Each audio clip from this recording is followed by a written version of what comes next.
बच्चों आज हम लोग बात करने जा रहे हैं मैथमेटिकल इंटरप्रिटेशन ऑफ इंटरफेरेंस। मतलब जो इंटरफेरेंस फिनोमिना है उसको मैथमेटिकली हम लोग समझने की कोशिश करेंगे कि वो कौन सी कंडीशन है जिसमें हमको कंस्ट्रक्टिव इंटरफेरेंस प्राप्त होता है, वो कौन सी कंडीशन है जिसमें हमको डिस्ट्रक्टिव इंटरफेरेंस ऑब्टेंड होता है। ठीक है, तो इस थ्योरी को थोड़ा ध्यान से सुनिएगा। तो let us suppose y1 and y2 be the displacement equation of two waves of amplitude a1 and a2 with phase angle phi।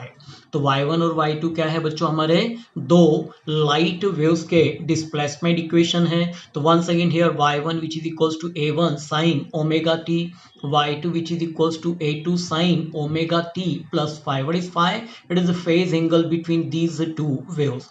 Now by using the principle of superposition, क्या बोला था बच्चों हमने, y which is equals to y1 plus y2, that means the resultant displacement is equals to the vector sum of the displacement produced due to individual waves। बच्चों हमारे पास y1 की values है, y2 की वैल्यूज, दोनों हम यहाँ पे substitute करते हैं। देख सकते हैं यहाँ पे लिखा है मैंने a1 sin omega t, y2 की वैल्यू बच्चों कितनी है, a2 sin omega t plus phi। यहाँ क्या करना है बच्चों, हमको साइन ए प्लस बी का फॉर्मूला यूज करना है। अगली स्टेप क्या होगी हमारी, a1 sine omega t plus a2, खोल डालें बच्चों इसको, क्या होगा sine omega t cos phi plus cos omega t sine phi. कुछ नहीं किया हमने, साइन ए प्लस बी का फॉर्मूला यहाँ पे यूज किया है। अगली स्टेप में बच्चों इस a2 को हम अंदर मल्टीप्लाई करते हैं। अगली स्टेप क्या होगी हमारी, a1 sine omega t plus a2 sine omega t cos phi plus a2 cos omega t sin phi। बच्चों ध्यान से देखें, फर्स्ट और सेकंड स्टेप दोनों में sin ओमेगा t हमारा कॉमन है। तो यहां से क्या करना है, मैंने sin ओमेगा t बच्चों मैंने कॉमन निकाला, क्या बचेगा अंदर मेरे पास में a1, इधर से क्या होगा a2 cos phi, that means a1 plus a2 cos phi। Bracket के बाहर कौन है, sin ओमेगा t, इसको हमने कॉमन लिया था। आगे बढ़े, क्या है हमारे पास में a2 cos omega t sin phi। अब बच्चों ये जो इक्वेशन है, इस इक्वेशन में मैं कुछ एज्यूम कर रहा हूं। देख सकते हैं मैंने यहाँ पे a1 plus a2 cos phi को रिप्लेस किया है किससे, a cos थीटा से, और इधर से a2 sin phi को बच्चों रिप्लेस किया मैंने a sin थीटा से। मतलब इसके प्लेस पे मैंने लिखना है a cos थीटा और इसके प्लेस पे लिखना है मैंने a sin थीटा। रिप्लेस कर दीजिए वंस अगेन, इस पूरे को देखो मैं रिप्लेस कर रहा हूँ a cos थीटा से। अगली स्टेप क्या बनेगी हमारी, y which is equals to a cos theta into sine omega t, right, plus के साथ में इस पूरे को हमने रिप्लेस किया था a sin थीटा से, क्या हो जाएगा a sin theta into cos omega T. बच्चों इस पूरे में से वापस से आप देख सकते हैं मैंने a को कॉमन निकाला, अंदर कितना आया cos omega T, sorry cos theta sin omega t plus sin theta cos omega T. बच्चों ये वापस से फार्मूला बन गया हमारा sin a प्लस b का, मतलब y which is equals to capital A sin omega t plus theta. What is this, it is a resultant displacement of superimposed wave.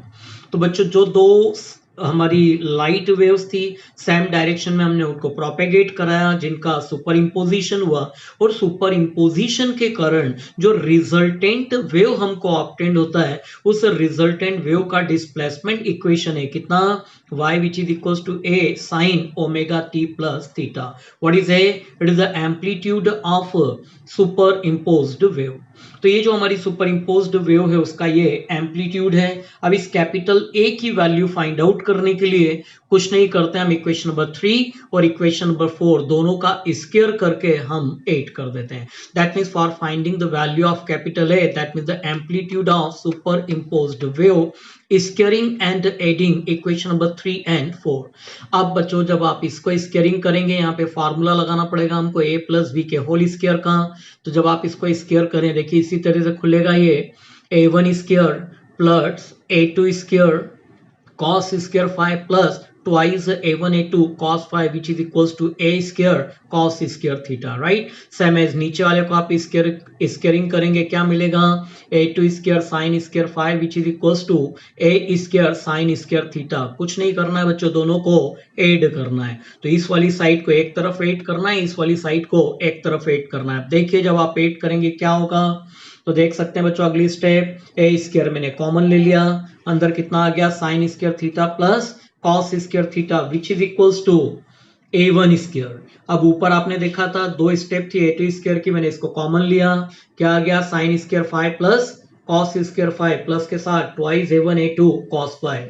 बच्चों आइडेंटिटी यूज करिए, कितना होता है 1, यहां भी आइडेंटिटी यूज करिए, कितना होता है 1, मतलब अगली स्टेप क्या बनेगी हमारी a square which is equals to a1 square plus a2 square plus twice a1 a2 cos 5। मैंने आपको बताया था कि we already know that intensity is directly proportional to the square of amplitude. जो रिजल्टेंट हमारा जो वेव्स है, super imposed wave है, उसकी इंटेंसिटी बच्चों डायरेक्टली प्रोपोर्शनल होती है किसके, एम्पलीट्यूड के स्क्वायर के। है हमारे पास एम्पलीट्यूड का स्क्वायर, रख दीजिए, प्रोपोर्शनल साइन हटाते बच्चों क्या लगाना पड़ता है, constant, that means i which is equals to k a1 square plus a2 square plus twice a1 a2 cos 5। अब बच्चों हम बात करते हैं स्पेशल केसेस। हमको पता है कंस्ट्रक्टिव और डिस्ट्रक्टिव दो तरह के इंटरफेरेंस होते हैं। जहाँ तक बात करें कंस्ट्रक्टिव इंटरफेरेंस का, तो हमको पता है कि कंस्ट्रक्टिव इंटरफेरेंस में जो रिजल्टेंट सुपर इम्पोज्ड वेव है उसकी इंटेंसिटी क्या होती है बच्चों, मैक्सिमम होती है। तो उसी की मैथमेटिकल कंडीशन पे हम लोग यहाँ पे बात कर रहे हैं। लिखा है मैंने यहाँ पे कि फॉर द मैक्सिमम इंटेंसिटी। अब ध्यान से देखिए, हमने बताया था कि जो हमारी मैक्सिमम इंटेंसिटी है वो डिपेंड कर रही है किसके ऊपर, cos फाई के ऊपर। जहां तक cos की बात करें, हमारा पीरियोडिक फंक्शन होता है जिसकी मैक्सिमम वैल्यू +1 और मिनिमम वैल्यूज कितनी होती है बच्चों, -1। तो वंस अगेन बात करें for the maximum intensity, obviously the value of cos phi should be maximum, that means +1। But for this maximum values of cos phi, that means the periodic function, the phi should be twice n pi। रख के देखें यहाँ पे n equals to 0। जब आप n equals to 0 रखेंगे बच्चों तो phi की वैल्यूज कितनी हो जाएगी, 0। वापस से रख के देखें n इक्वल्स टू 1, 1 रख के देखेंगे कितना हो जाएगा 2 पाई, 3 रख के देखें एंड सो ऑन। तो हम जब इन वैल्यूज को बच्चों यहाँ पे पुटअप करते हैं तो phi इक्वल्स टू होता है हमारा 0, 2 पाई, 4 पाई एंड सो ऑन। फाई की इन सब वैल्यूज के लिए cos फाई की वैल्यूज बच्चों कितनी होती है, +1। मतलब जो हमारा इंटेंसिटी मैक्सिमम है उसके लिए फाई की वैल्यूज बता दी हमने कितनी, 0, 2 पाई, 4 पाई, और इन सब वैल्यूज के लिए cos फाई का वैल्यूज कितना है, +1। आप यहाँ पे सब्सटीट्यूट करें तो क्या मिलेगा बच्चों हमको, i which is equals to k a1 square plus a2 square plus twice a1 a2, because cos phi कितना हो गया, +1। अब आपको ध्यान से देखो ये एक फार्मूला बन रहा है कि नहीं, a प्लस बी के होल स्क्वायर का, है ना। तो क्या लिख सकते हैं इसको अपन, i which is equals to k a1 plus a2 whole square. What is this, it is a condition for the maximum intensities, right?